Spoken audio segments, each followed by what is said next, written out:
Courage is the great enabling virtue that allows one to realize other virtues like love and hope and faith. To have courage is to be willing to look unflinchingly at catastrophic circumstances and muster the will to overcome the fear, never to fully erase and eliminate the fear, but overcome the fear so that fear does not have the last word, or so that fear does not push one into conformity, complacency, or cowardice. A black problem ain't necessarily that it happens to a black person, but that people of color who have understood the historic forces of degradation can identify with other people who are similarly arrayed in the global landscape. We have to have what Malcolm X and Martin Luther King Jr. and Fannie Lou Hamer and Ella Baker had, and that is a global perspective. They were revolutionary internationalists because they understood what goes on somewhere else has an effect here. What's up, everybody? It's your boy Uber Hikari, aka the Nerd Nigga, here to bring you another video with no frills, just the analysis. And oh man, shit just got serious, ladies and gentlemen. You know, if I start off a video with the brother Cornel West, the esteemed theologian and philosopher from Princeton University, and my man, brother Michael Eric Dyson, the well-respected public intellectual from and professor of sociology from Georgetown University, then you know shit's about to get real serious.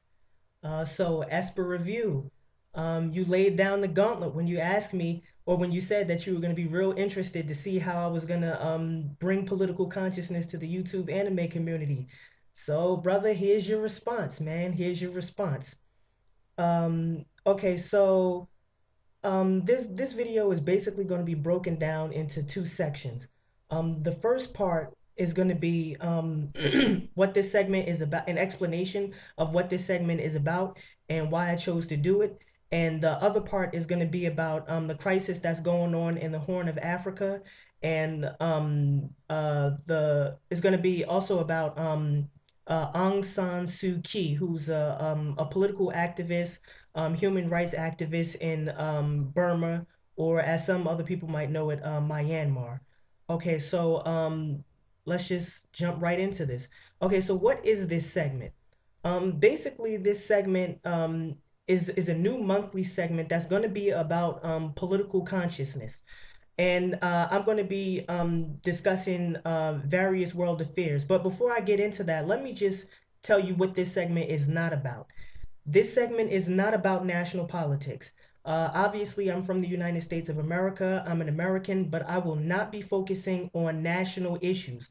Like Michael Eric Dyson said, I am a revolutionary internationalist, which means that when it comes to politics, I take a global perspective, an international perspective. So all those hot button issues that are going on in politics right now, like the death penalty or abortion, I'm not going to be doing that. So these videos are not intended to start any flame wars. And basically, it's going to be about humanitarian crises, and it's going to be about human rights abuses throughout the world. So if you start flame wars on these videos, you're going to get your ass blocked. It's as simple as that. So what types of things am I going to be talking about? Basically, I'm going to be talking about civil wars, like, for example, the recent civil war that just happened in the Ivory Coast. I might take that as something that I'll discuss. Genocide, I'll be talking about instances of genocide or other such human rights abuses. Famine, I might take up as a political topic. Government oppression. And I'm going to be discussing this all within a global context, a global political context. And I'm going to try and focus on recent current events. So like recent current events, that's redundant, right? Duh. Current events, basically within like the past 10 years. Because I also want to talk about the genocide that went on in Darfur that started around, I believe, 2003 or 2004. Okay, So there's obviously going to be two parts to this. The first part is the fuck you section, and the second part is the thank you section. With the fuck you section, I'm basically going to give an introduction to the topic. Basically, it's an analysis of the situation. For example, I'm going to be discussing the causes of the crisis, the humanitarian crisis, or the human rights abuse. I'm going to be talking a little bit about who's partially responsible or who's fully responsible. And there's basically going to be a fuck you list. And right now there are two permanent members of the fuck you list. Kim Jong Il, who's the basically military dictator of North Korea, and Omar Bashir, who's responsible for the genocide in Darfur that started in 2003 and has resulted in the deaths of anywhere between 200,000 and 400,000 people so far, not mentioning the millions of people who have been displaced by this crisis. The second part is going to be the thank you part. Basically, I'm going to take either a person or a group of people or organization and sort of discuss why they're important within the terms of human rights activism and trying to resolve certain humanitarian crises. So I'm going to be talking about giving an overview of their work. I'm going to be talking about what they're fighting for, what they're best known for, the types of hardships that they face, and also going to be talking about the importance of their work. So those are basically the two sections of this new monthly segment. Okay, so why did I decide to make a segment about political consciousness? Um, I basically decided to do it because I realized that cynicism just wasn't enough. Being cynical of the government, being cynical of, society, that's never enough to sort of lead to any long-lasting political transformation. Cynicism is a state of mind, it's an attitude. It may offer you some interesting and useful critiques of power, but in the final instance, it has never been a real, genuine motivator of action. So it's not a worldview, it's not a philosophy. Anybody can be a cynic, but it takes people of courage, like Cornel West was talking about, to actually put their ideas into action. And basically, I just wanted some way to make a difference. I'm only one person, but I realized that through YouTube and creating a sort of audience that I could reach a number of other people, other like-minded individuals such as myself, and that together we could, make a difference, make a real change. Okay. Another reason why I decided to do this sort of segment is because if you think about it, we're all global citizens now. Um, as we stand in 2011, there's really not any more national boundaries that we can respect simply because of the progression of technology through the internet and also through the exportation of culture. So even if you think about just within the context of the YouTube anime community, you have people from all over the world, from different cultures who are into anime and manga, and anime and manga has basically become a global phenomenon. And with that global phenomenon, we've had to realize that we have certain ethical and political responsibilities that comes along with the sort of globalization of culture that we're seeing at this point. Like I said in my video response to Esper Review on anime and race, once you start talking about the cultures of other nations or cultures of other ethnic groups, then you have to start thinking about being more ethically and politically responsible in the way you portray those people and in the way that you engage their culture overall. Okay. And also, like I said before, the internet has been such a globalizing force and has been such a force for doing a lot of good work in terms of political activism. So think about Facebook, Twitter, blogs, forums, YouTube. Basically, what the internet has allowed us to do as a human species is to forge political alliances across national boundaries and to make it easier to expose people who are oppressive governments, to expose humanitarian crises and also human rights abuses. So if you think about what's being called the Arab Spring, that is a series of political revolutions that's happening in the Middle East right now. And think about the way that they've used the internet to plan protests, to make videos criticizing the government, or to make videos exposing the sort of violent repression that's been happening in places like Syria or Libya, for example. Um, then you can think about and sort of understand why the internet and technology more generally has been so important to a lot of the political revolutions that have been occurring throughout 2010 and 2011. So the internet can be used for, obviously, it can be used for a lot of different purposes. One of those purposes is entertainment, another is politics, and I think that we should sort of, as a YouTube anime community, try and combine those two things to make a lot of difference in the world. Some people are, getting views of their videos in the thousands upon thousands, and wherever there's that sort of accumulation of people, then that can lead to a lot of political consciousness and a lot of political transformations, and it can make a lot of difference in the world. I also decided to make these videos because, like Michael Eric Dyson said, I understand that what goes on in another part of the world has a direct or even an indirect effect on what happens here. Think about it this way: if we allow humanitarian crisis to proceed unchecked, if we allow human rights abuses to occur in other countries, and we're indifferent to the suffering of people all over the world, then it says something about us.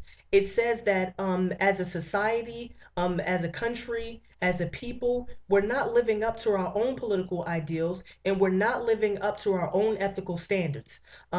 It says that basically we don't care about the people all over the world. It basically means that the freedom that we have in our country, or that we may have in our country, doesn't mean anything within the context of other freedom struggles in other countries. And it basically allows people who engage in human rights abuses and who create humanitarian crises to proceed without any sort of punishment. And it allows them to basically act with impunity.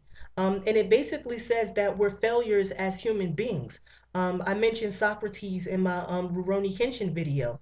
And like I said before, and I'll say it again, part of what it means to be human is to struggle with the fundamentally unanswerable questions that we have, to basically use our reason and our rationality to become more just, to become more ethical, and to become more politically conscious. Um, so basically, two things I'm going to talk about in this video. The first is the humanitarian crisis in the Horn of Africa, like I mentioned before. So I'm going to do the fuck you segment first. And the second is on the political activist in Burma slash Myanmar. I know I'm going to mess up her name a couple of times. Aung San Suu Kyi. That's her name.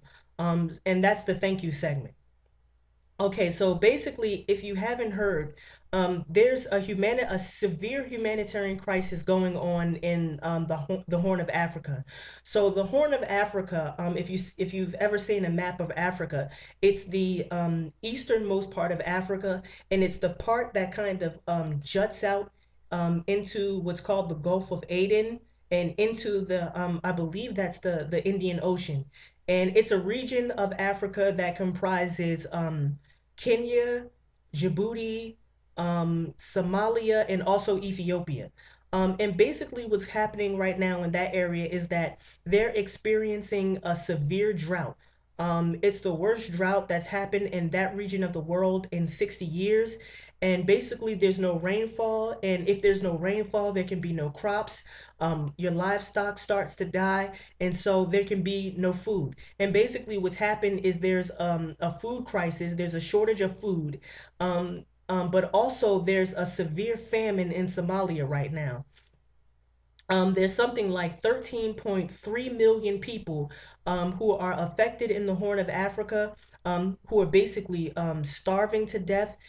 who are at risk of severe malnutrition, and especially in southern Somalia, where there has been a severe shortage of food that has resulted in a famine. And I think the estimates right now is that there's something like 30,000 children below the age of 5 have already died as a result of this famine, as a result of starvation.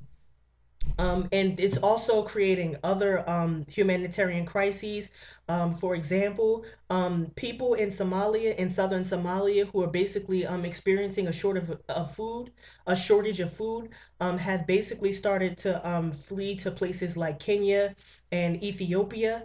And basically, what they've done in these countries is they've set up like sort of refugee camps, and that's really not too much better than the situation that they're fleeing, because these refugee camps that are designed to hold, maybe 90,000 people, have just been stuffed to capacity with, in some cases, numbers such as, 440,000 people.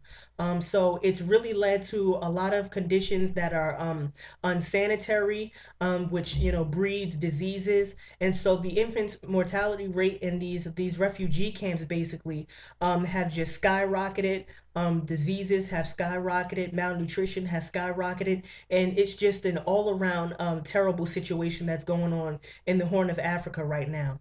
Um, in southern Somalia, like I said, it's one of the worst cases inside the Horn of Africa. But also there's an additional humanitarian crisis that's going on in Somalia right now.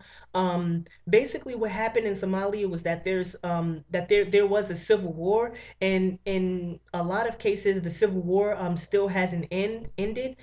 So between 2006 and 2009, there was a civil war in Somalia, between something called, I believe it's the Transitional Federation Government, something like that, in the ICU.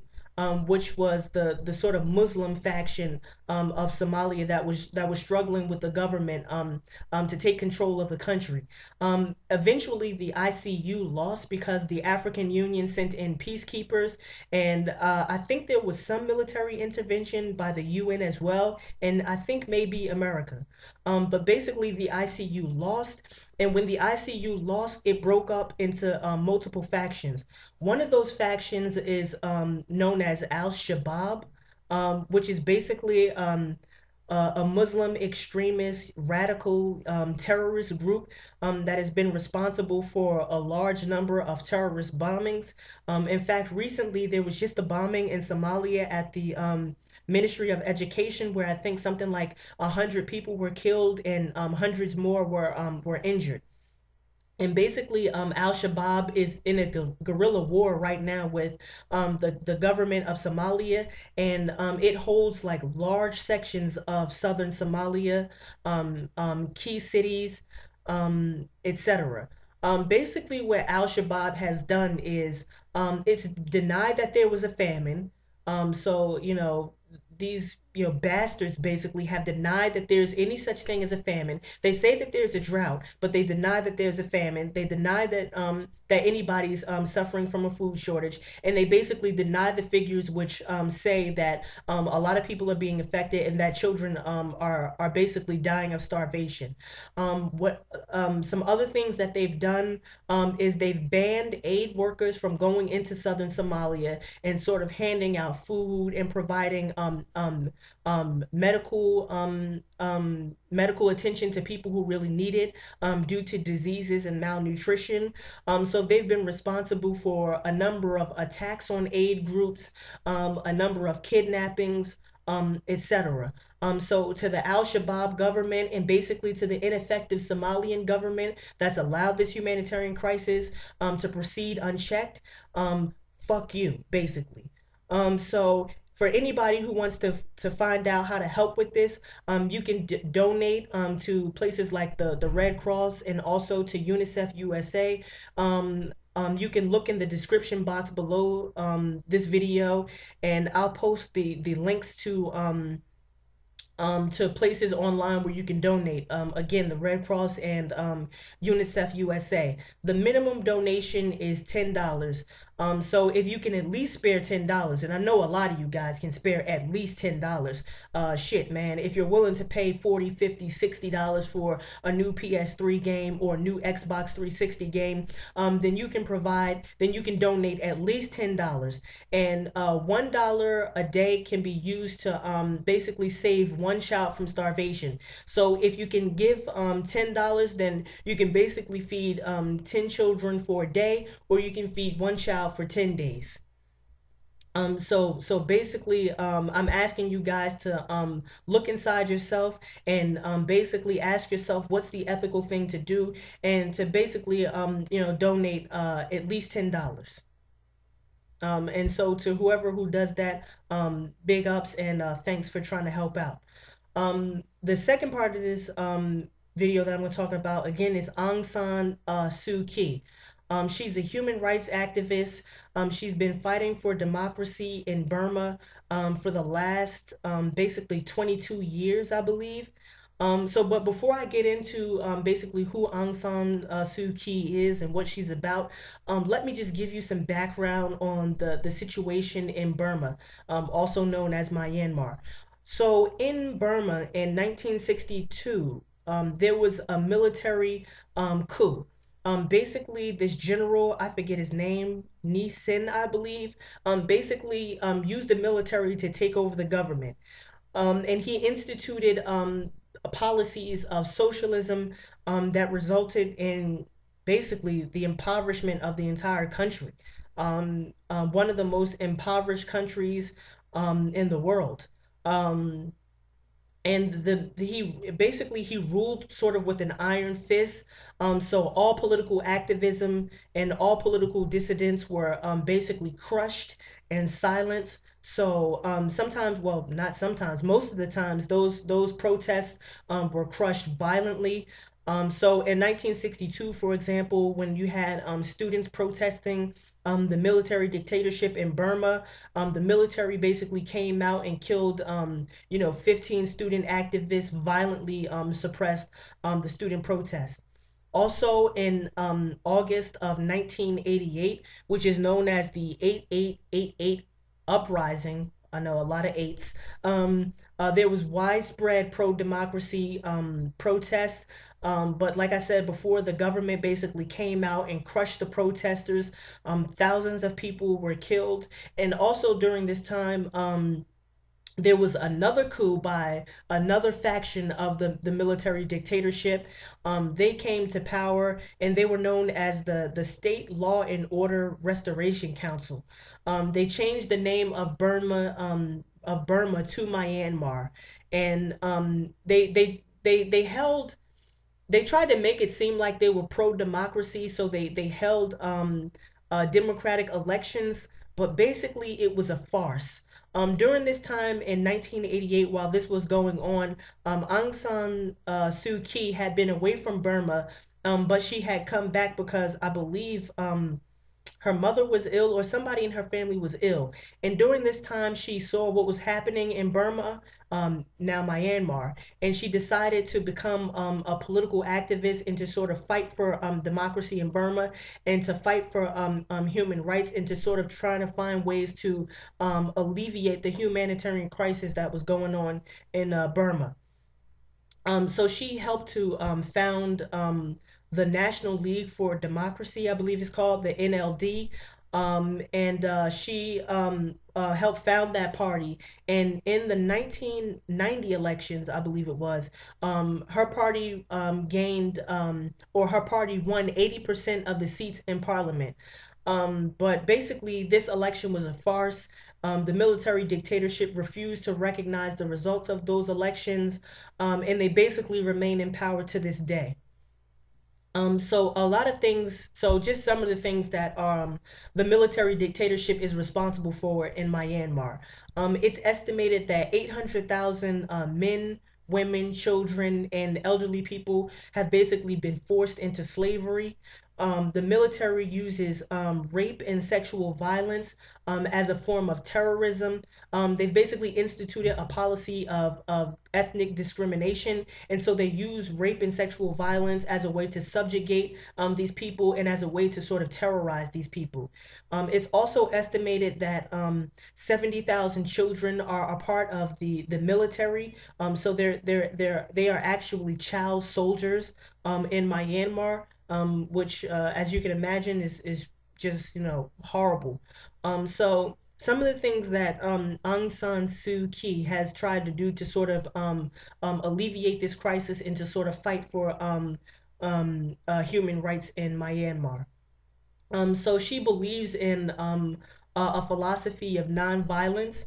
She was inspired a lot by Mahatma Gandhi, and she also has combined that philosophy of nonviolence with a lot of Buddhist principles. So if you read one of her speeches, one of the speeches that she's really famous for, the speech that's the freedom from fear speech, she references a lot of Buddhist principles and she sort of incorporates that into her political philosophy. Like I said before, during the uprising in August of 1988, she helped to create the National League for Democracy, which is a very powerful political party in Myanmar, even though they've basically been excluded from the government by the military dictatorship. They're a very powerful political party that helps to campaign for democracy and also for human rights throughout Myanmar. During this time in 1988, during the uprisings, she is a hugely charismatic and a hugely popular political figure in Myanmar.